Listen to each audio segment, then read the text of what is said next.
My name is Ralph Alm. I'm a county attorney for Garland County. I've held that position for almost 25 years, and I will tell you, this is the first time we have ever had a meeting with the city and the Quorum Court.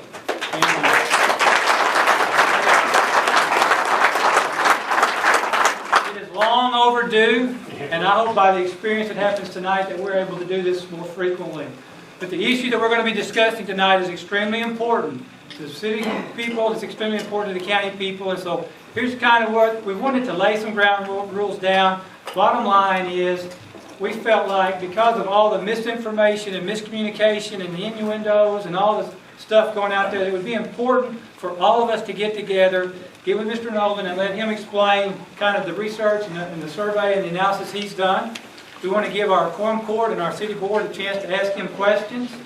We want to keep this fairly short. We want to be done by 7 o'clock. At 7 o'clock, we're shutting it down no matter what. And if you want to have powwows afterwards, that's fine, but I expect it to be over by 7 o'clock.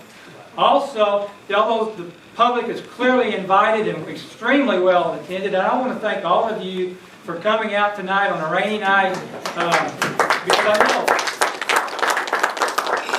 tell people when you're in court, I know you got someplace else you would rather be. And I understand that. And obviously this is such an important issue that so many people, we thought we'd have 5 or 10 maybe shows. So this is a great turnout, and we appreciate the public's participation and the public's interest. However, the public will not be able to ask questions. This is not a question and answer session. This is merely for informational purposes only. Quorum Court members and our City Board will be able to ask any questions they desire to ask. But as far as the public is concerned, it is not really a public meeting. Those meetings will probably occur later if in fact there's a need to. But we certainly are glad you are here. We would ask everybody to be respectful. And at this time, Brian, is there anything you want to take over from here? I'm Brian Albright. I'm the city attorney, and I appreciate all the members of the governing body sitting down together to listen to this information, share ideas with one another. We have with us tonight Stuart Nolan. Stuart is the president and principal of Christ Engineering. Christ is one of the leading engineering firms in the state of Arkansas. Christ, along with many other engineering firms, submitted what are called statements of qualifications to be able to do work for the city in this capacity.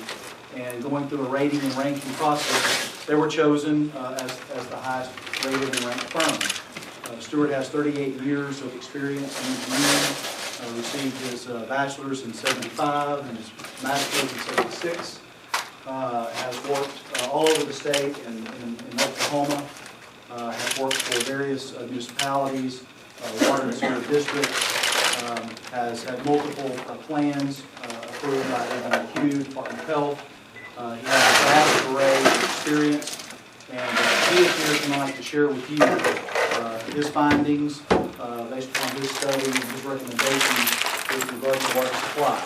And as Ralph indicated, that's the limitation on this endeavor that we have tonight. Questions can be asked of Stuart relative to his study, the work that he has done, and his opinions about that, but not go into the policy decisions that governing bodies make during business meetings. This is just information from Stuart, and we appreciate him being here for us tonight. Thank you.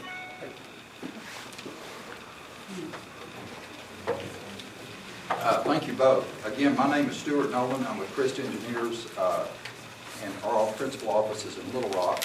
I want y'all to know I've got somebody here that I graduated from high school, David Reagan.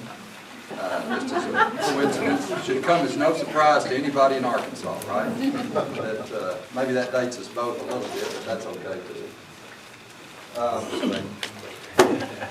As Brian indicated, our firm was hired, actually it was late 2011, and we were given some pretty specific instructions by the city at that point in time. They wanted us to identify a future water supply or supplies for the city and implement at least one, if not more of those as an initial project. We also, and we could talk some more about this later if you want, we were part of that directive came as a part of Resolution 7674 that the city had passed prior to our being retained.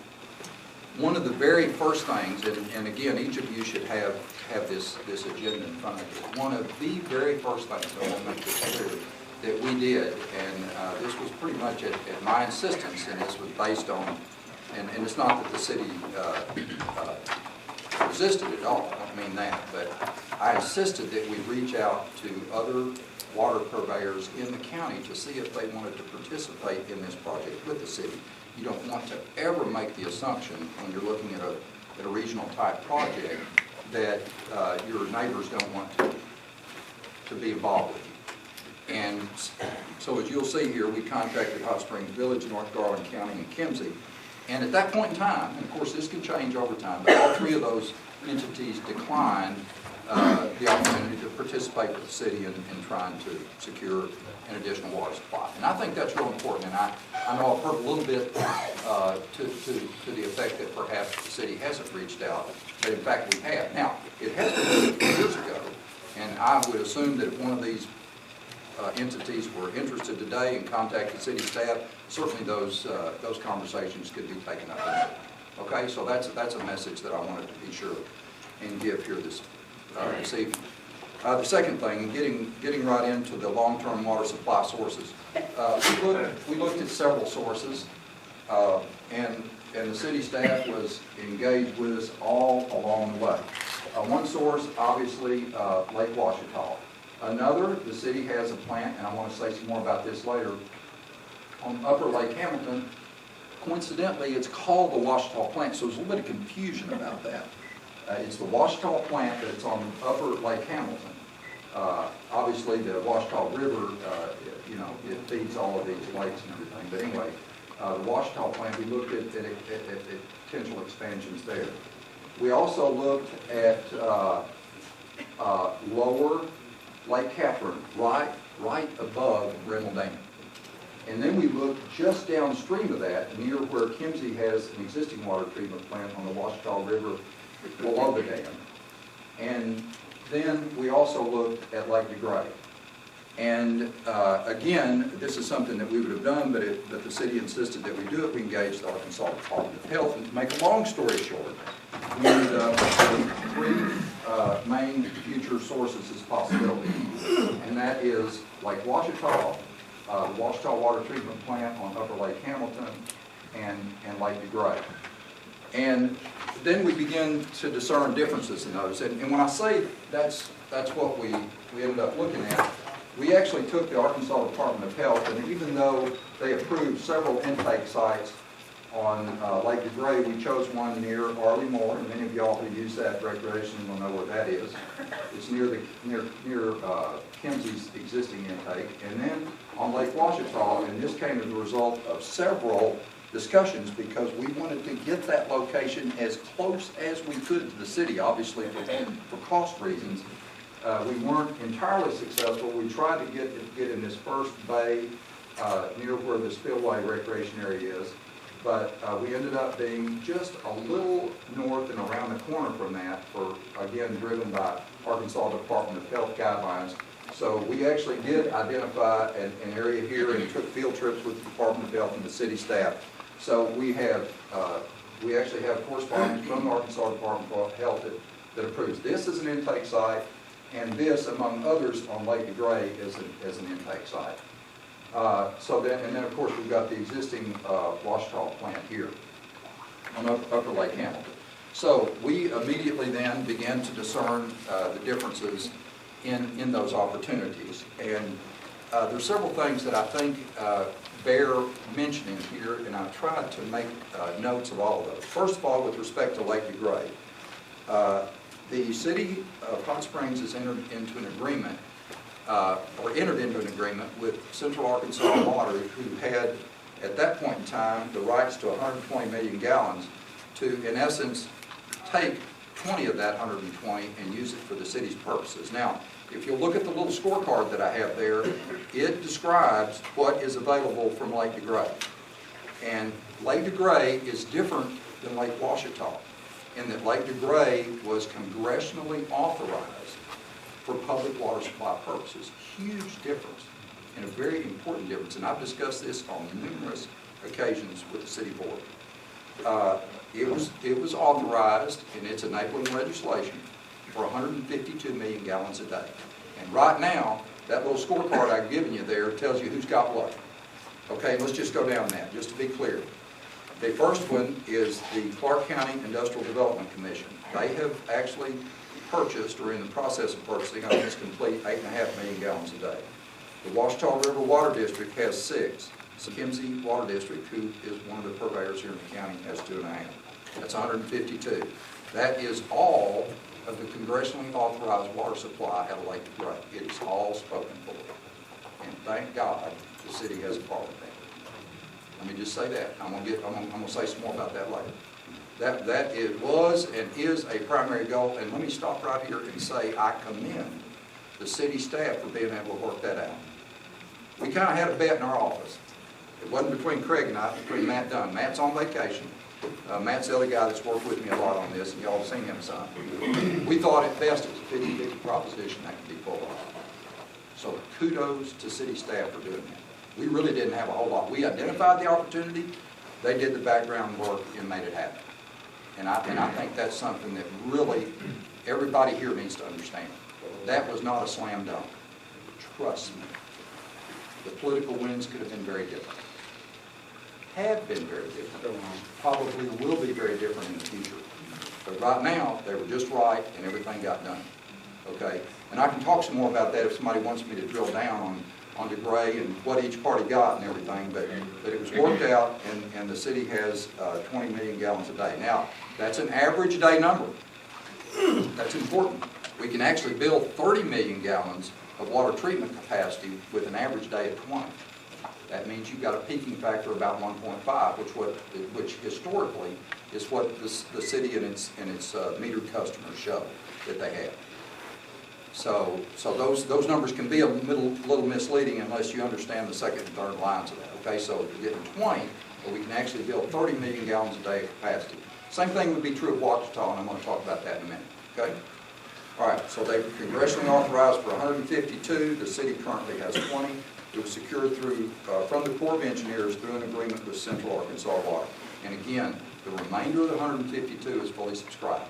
Now, can that change? Yes. But it had to be changed by Congress.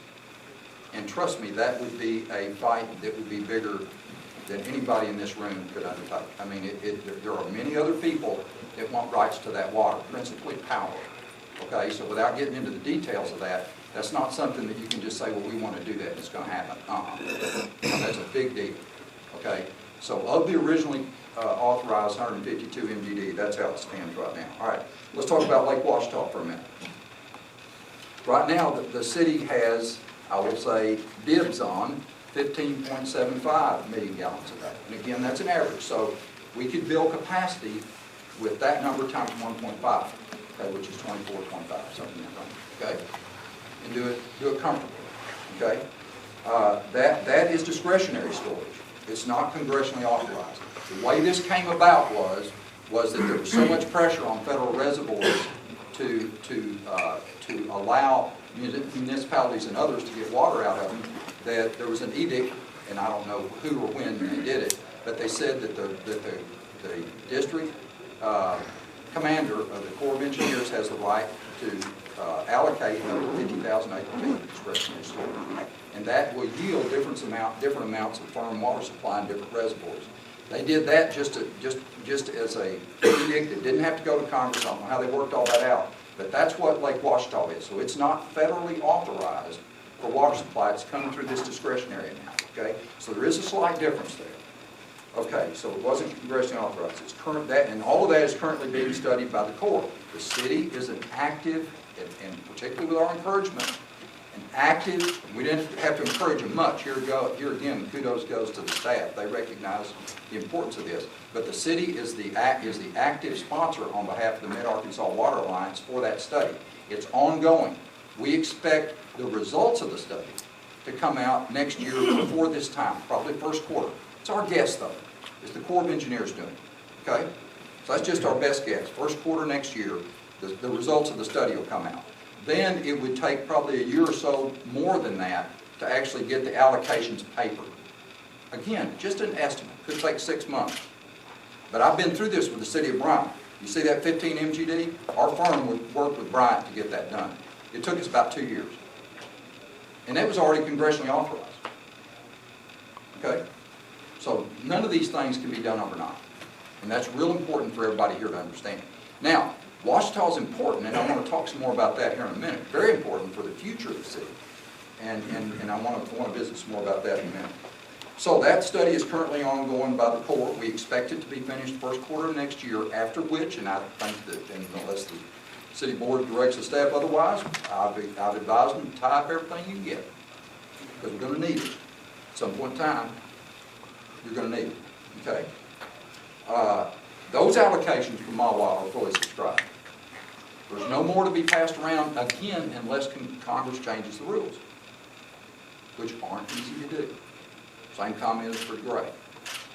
So whatever's available discretionary water storage, water supply storage in Lake Ouachita has already been fully subscribed. I'm not saying that subscription won't change. Okay? I'm not saying that. But what we know today, it's fully subscribed. All of the numbers are taken up. Okay? All right, let's talk about Lake Hamilton a little bit. Currently, the city, in my view, and I know there's some Entergy representatives have a very beneficial agreement with Entergy to take water out of Upper Lake Hamilton. Now, for those of you who may not fully understand that, you know, Lake Catherine and Lake Hamilton are privately owned. They're not federally owned. A lot of people ask me that question. And I very patiently answer it because it's not, you know, you drive over them, you don't know them. Okay? But the city or whoever would have to get an agreement with Entergy to take water out of either Catherine or Hamilton because they own the reservoirs. And what Entergy has told the city is, and this is very important, is that we can potentially increase that agreement, increase an allocation, but it's dependent on developing an additional source of water that is not dependent on the water above the bottom of the Carpenter Dam Tanner Gate elevation of 374. So either Ouachita or DeGray will satisfy that, but it's just not putting it on paper. And Entergy's been very clear with us about that. It's actually got to be concrete and steel in the ground. And then they say, when you get that done, regardless of whichever other one you choose, when you get that done, you come back to us and we'll talk to you about increasing your allocation on agreement. And at first, I'll be honest with you, and I've told the staff this, I didn't really get that. I don't know that I ever told Bobby Farr that. But now I do. Because there are 35,000 meters that this system serves. And that is a contingency that could occur. And believe me, if one of those Tanner Gate fails, I don't know, Bobby could probably tell you better than I could, but it drained pretty fast. And the problem with it is, and follow me here if you will, the intake at this Ouachita plant on Upper Lake Hamilton is actually above 374. It's not in a deep part of the lake. Because that, and if y'all been up there in your boats, and I know a lot of you, if not all of you have, that's still kind of like a river up there. You know, it really is. And in fact, when they're generating, there's flow through it. I mean, you can sense it. I mean, you have to overcome it with your boat. So, right here, where their intake is, it's above 374. So if the Tanner Gate, as Entergy identified, down here at Carpenter Dam fails, or 2 Tanner Gates fail, and it drained in a period of 12 to 15 to 24 hours, guess what? That intake is out of the water. So I understand that contingency. I get it now. I don't want to argue with Entergy about that. Because really they're right. Okay? They really are. They're right.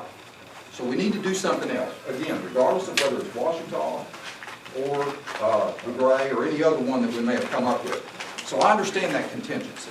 But the other side of that is, as soon as we get one of those others, we'll talk about which one the city has chosen here in a minute. As soon as we get one of those others in concrete and steel and we're pumping water from it, my advice to the city, just like it is on Ouachita or DeGray, is go back and secure all you can from there. And let me talk about that. All you can is kind of relative. There are a 24 and a 30-inch line, transmission line, that come from the Ouachita plant into the city. And this isn't going to be exactly right, but pretty much in that quarter right there. Those 2 lines combined have a, let me call it unacceptable. You could argue with me, okay? But Craig and I could get in an argument with you, and we could go all around about 30 MGD. And that's based on 5 feet per second velocity in those lines. And the reason that's important is that velocity's above about 5 feet, and you can ask Taylor Gates and the guys that work out there, occasionally they'll get an emergency shut off on their, on the power failure. And when that happens, those pumps stop and the water starts bouncing back and forth in the line. It's called surge.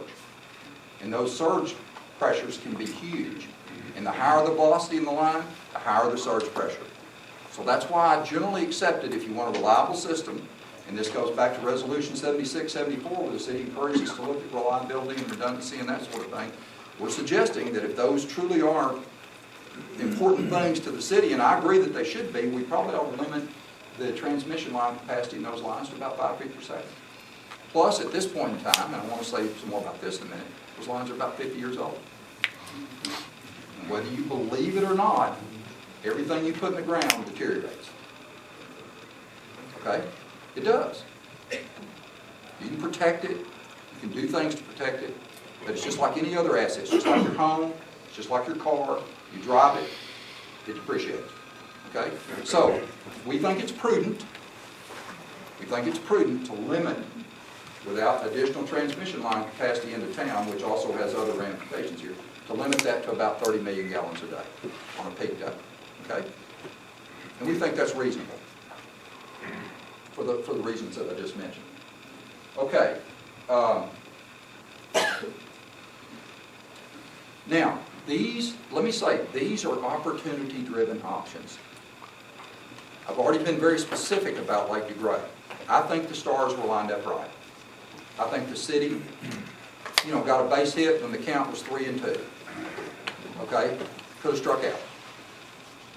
And I'm telling you, I believe that from the bottom of my heart. And anybody that's been around water development in Central Arkansas for 30 or 40 years, I think would agree with me. This would not have happened 20 years ago. It may not happen 20 years from now.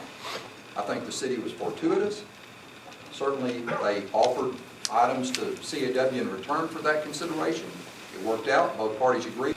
The reason I say they're opportunity-driven, Lake DeGray, I've just explained that. Lake Ouachita, the study's underway right now. Lake Hamilton, depending upon what we do with either this one or this one.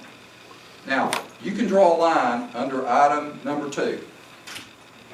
And if the city fires me tomorrow, and I can put them in a position to say, we've got Lake Ouachita to choose from, if not today, later.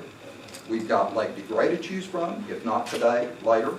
And once we choose one of those two, we can go back to our friends at Entergy and work out an additional water supply. I've done about half my job. I really have. This city, this county, is set up for the next 150 to 200 years with those 3 water supplies.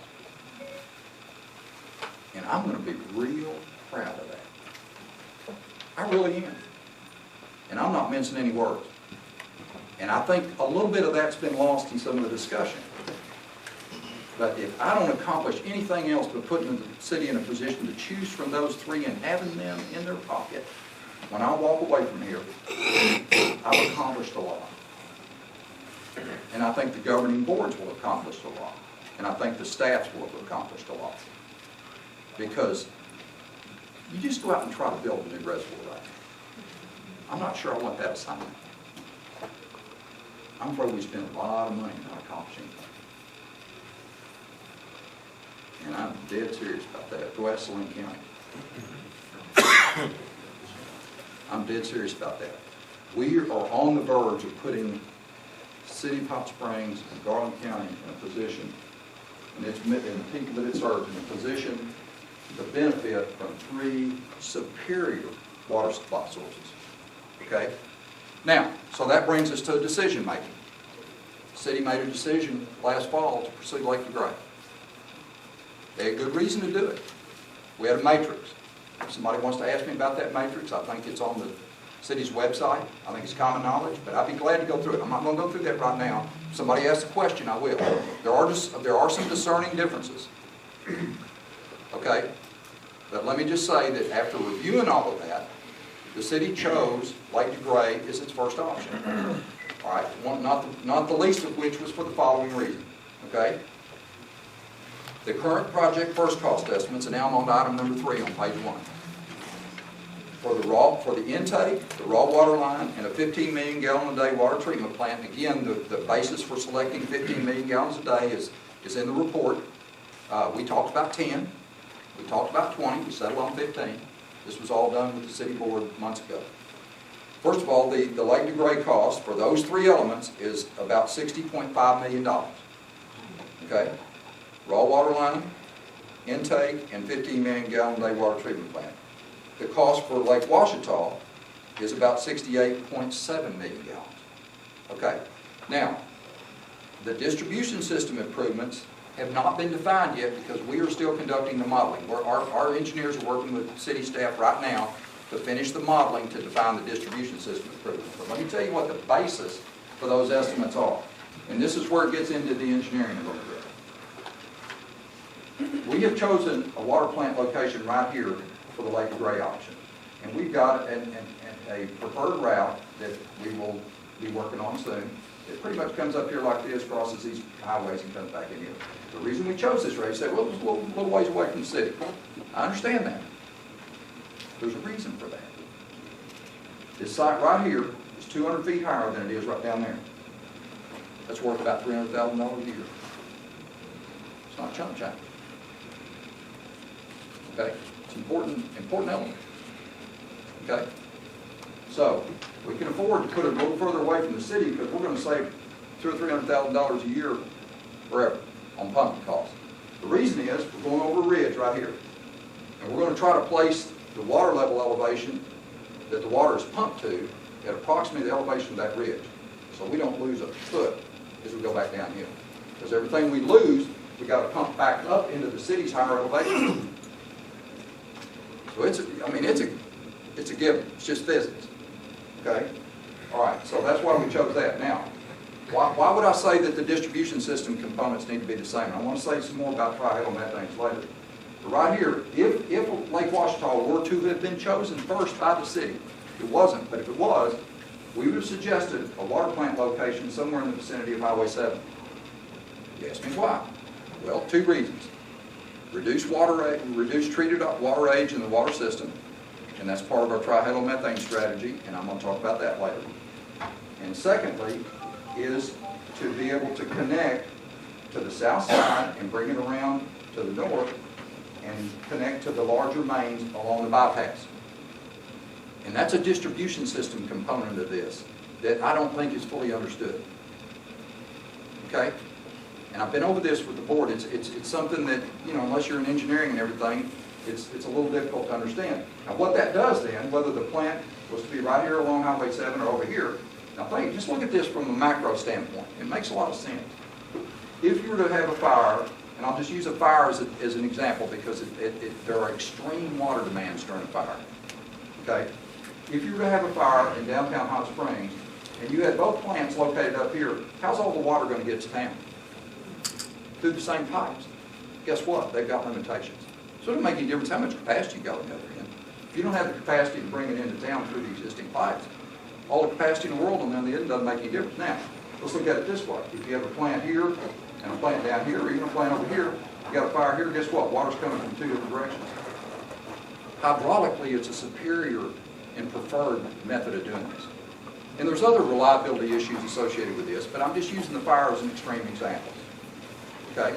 There are also elements to this that help reduce water age, which reduces trihalomethanes, and I'm going to say some more about that in a minute. It's a regulated contaminant that right now the city's having a little bit of a hard time with in some of their sampling stations out here. Well, guess what? Guess why? Because the water's generated over here and has to work its way all the way through town, around town to get over here. This way, it'll be directly supplied from this new plant, or if it's over here, this way. Does everybody kind of understand that? Once you see this big map, it really makes a lot more sense, I think. Okay. All right, now, let's go on a little bit further. There are some discernible differences between the two. We've tried to quantify those.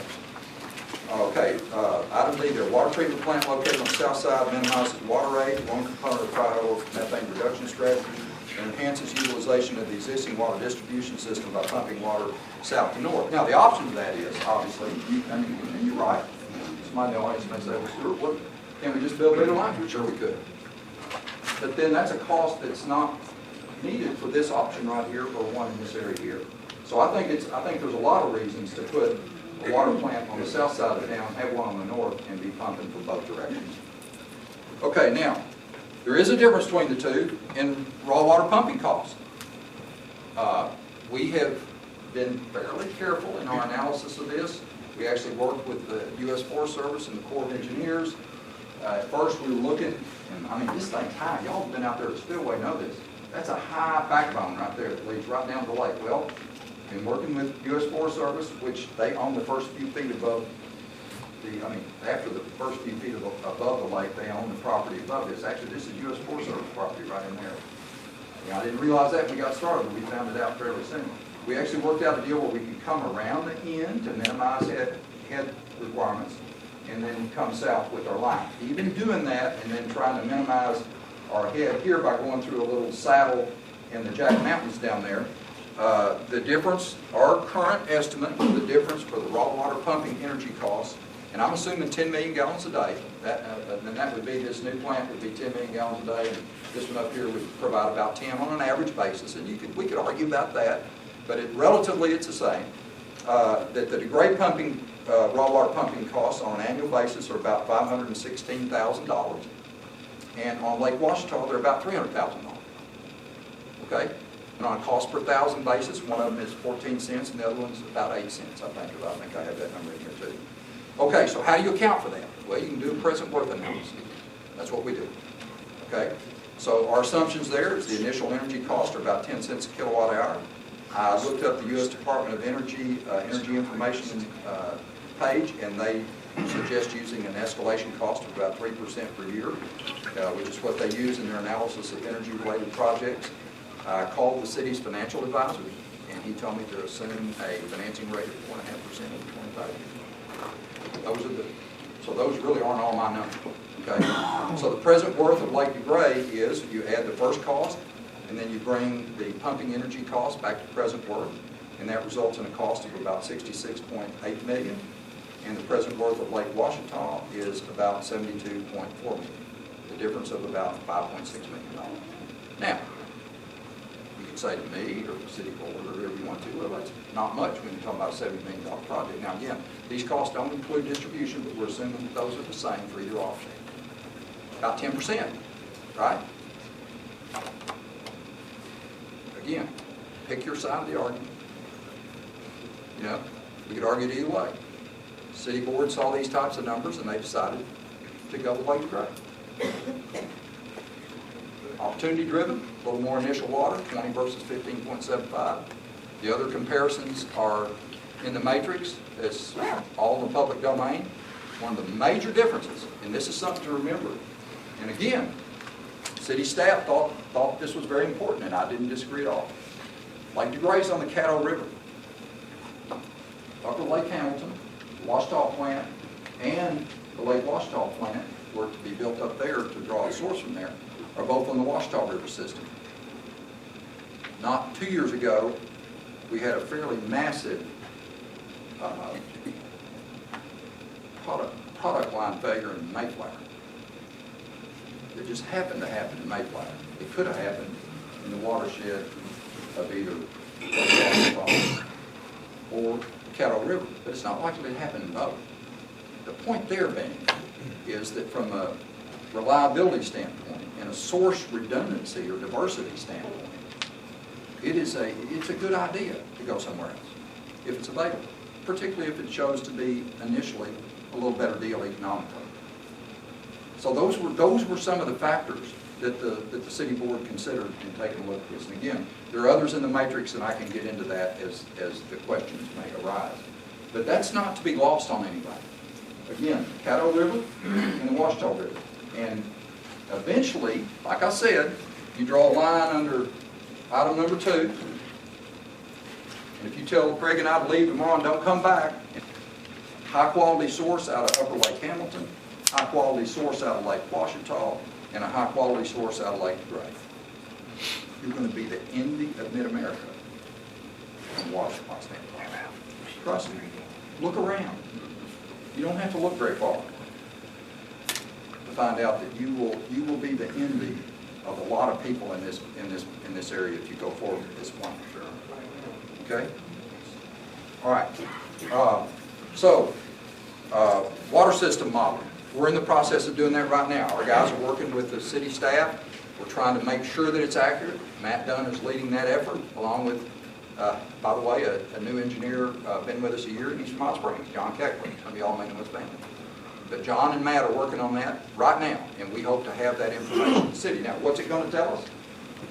If this water plant is constructed here near Jack Mountain, it's going to show a water line coming out here and probably going over Highway 7 and looping around and coming across the bridge right below Carpenter Dam and hooking in to the major lines that go around the bypass. That's my guess. Now, there'll also be some other things internal to the city. We're looking at pressure planes and helping the city rectify some items with respect to internal distribution. But those will be secondary to the big plan of delivering water to the city. Again, that would have been the same regardless of whether you put this plant here or whether you brought the Lake Washita water down and put it in this area. You still had to loop around and bring it over here and then force it across Highway 7. So those are really common. Would they have been exactly the same? Now, there's probably been a little bit of difference, but we don't have enough information at this point to discern that difference, so we're assuming they would be the same. And I think that's mostly correct. Okay, the Hot Springs City Board, after looking at all this information, has chosen Lake Gray as the preferred initial option. And again, it was at least in part based on that matrix comparison and some of the dollar figures that we gave. We have entered engineering agreements for design for the intake, the raw water line, and the 15 million gallon a day water treatment plant. The distribution system improvements have not been defined, so we haven't brought that agreement to the city. And we're waiting until that occurs. We get that information, we can be more specific about that. What are our current and upcoming activities? We got geotechnical work at the intake. We've actually got to drill some geotechnical holes out in the lake to define the underground conditions for intake. We've got to, and we're working on this. I mean, I was talking to our guys in the office today. We've got to identify landowners on the raw water line route. That is a lengthy process. Is anybody that's in here that's been involved with any utility line locations, whether it's water, sewer, or electric or gas? So that is on the critical path. Then that will follow with the raw water line design, geotechnical work at the water plant, water treatment plant design, and then the distribution system modeling, which will then followed by the design of the distribution system improvements. Now, getting back to this trihalomethane thing. Again, one of the primary purposes of putting the water plant, regardless of source, on the south side of town is to reduce water age. Water age is one of the principal components of trihalomethane formation. And trihalomethane formation, simply stated, is chlorinated hydrocarbons. So it's carbonaceous material that remains in treated water. Okay, remains in treated water that then is chlorinated and sent to the distribution system. You just simply can't get it all out in the treatment process. So there is a very small fraction that remains. Now, what affects that over time? pH does. There's 15 different factors. But water age and chlorine concentration are the two main ones. Now, as you can see, pumping water this way and this way, the water age over here isn't going to be near in the future what it is now. And that's one of our goals in this. So we've got multi-level intakes that we'll have at the intake to be able to selectively withdraw the best quality water. We've got chlorine dioxide addition here to tie up some of the trihalomethane precursors. Again, this is a little technical, but I thought it was worth mentioning. We are going to build an enclosed water treatment plant here to minimize photosynthetic action. That can also produce algae that can be a problem with respect to trihalomethane formation. We plan not to, and for the same reason, plan not to chlorinate the water until post-filtration, which will remove 99% of the material before it ever sees chlorine. Again, there's a difference between chlorine dioxide from a chemical standpoint. And then the water treatment plant location, I mentioned this several times, will be located south of town to help reduce the water age in the distribution system.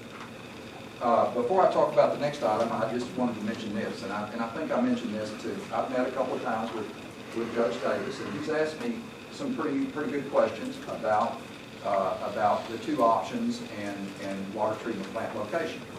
Now, just to be clear about this, if the grade moves forward and we build a water plant somewhere in this vicinity, when the next increment of capacity is needed, again, you'll have three options. You can build a second 15 million gallon a day plant here to fully take care of the 20 MGD allocation here. And trust me, I don't know the answers to these things. This will be determined.